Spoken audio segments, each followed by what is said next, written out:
You ever ask yourself that? Like, genuinely sit down and wonder, why am I always the one? The one who shows up, the one who overextends, the one who listens while nobody's listening to you, the one who carries the pain of people who won't even recognize yours if it danced in front of them, the one who's strong even when your bones are breaking silently.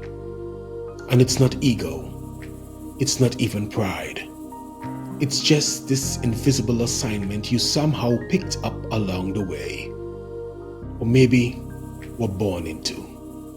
You became the lighthouse, the anchor, the one who remembers what everyone else forgets. It's like you are assigned the role of regulator in other people's chaos, like the spiritual air conditioner in overheated rooms. But wait, when does the regulator get to rest? We don't talk enough about the weight of being the one. And here's what's wild. Most people don't even notice you're carrying it, because you do it so well, so quietly, so gracefully. You make it look easy, even when your soul is crawling.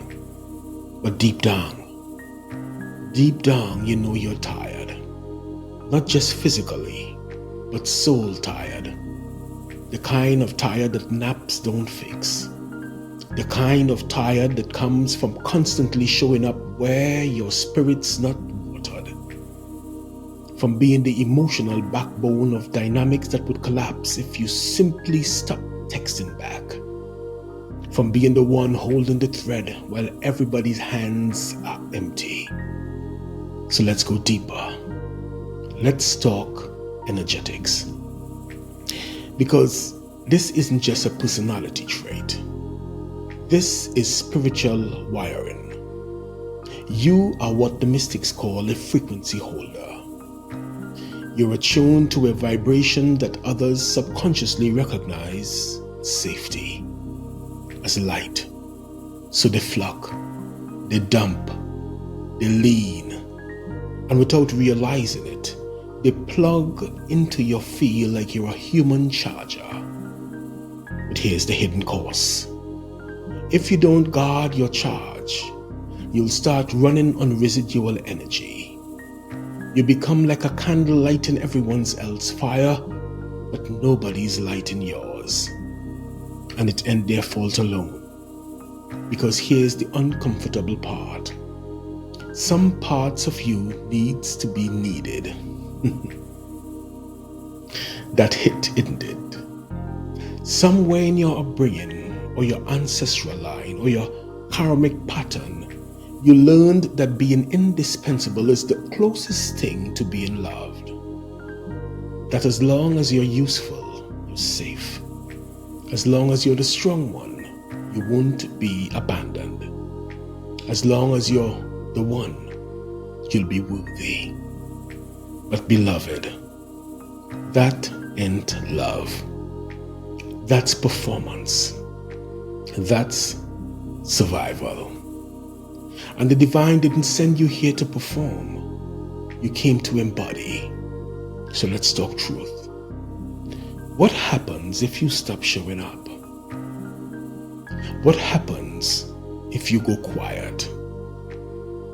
What happens if you drop the role just for a moment and let the space echo?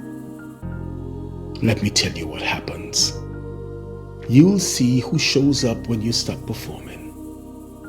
You'll feel what's real. You'll recognize what relationships are based on exchange and which ones are built on extraction. And more than that, you'll hear your own soul again, because silent isn't just empty space. It's sacred recalibration. Now, let's bring this into the esoteric even further. Energetically, we have chakras, but we also have leak points, places in our field where energy seeps out due to old soul contracts and unconscious roles. Every time you overgive without alignment, you tear a small hole in your energetic field. Every time you override your truth to keep the peace, you dim your own frequency.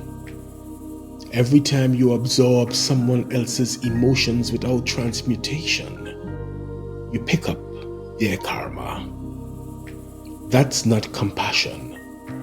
That's energetic enmeshment. I know, boundaries are hard when your heart is big. But let me remind you of something. Even the sun knows when to set. Even the ocean knows where the shore begins. Even the divine rests on the seventh day. So who told you that your divinity depends on your depletion? Who taught you that being the one means never being held? Well, it's time to rewrite the contract. Because yes, you are the one. But that doesn't mean you're the only one.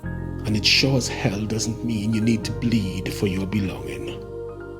So here's your directive, clear and grounded. Reclaim your field. Pull your energy back from every place it has been taken for granted. 2. Audit your relationships. Who pours into you like you pour into them? 3. Say no without apology. That's not rudeness. It's energetic hygiene. 4. Create sacred silence. Let your absence teach the lessons your presence was cushioning. Be witnessed, not just needed, but seen fully. And when the guilt kicks in, because it will, remind yourself, I am not here to serve people from themselves. I'm not here to overextend my soul to prove I am lovable. I am here to remember myself and to walk in resonance with those who remember me too. Now, let this be your vow. From this moment forward, I would no longer apologize for reclaiming my energy. I would no longer shrink for comfort, overgive for love, or carry what isn't mine. I am done being the one if it costs me myself. Because sometimes, beloved, the real healing isn't in giving more. It's in finally receiving. And that changes everything.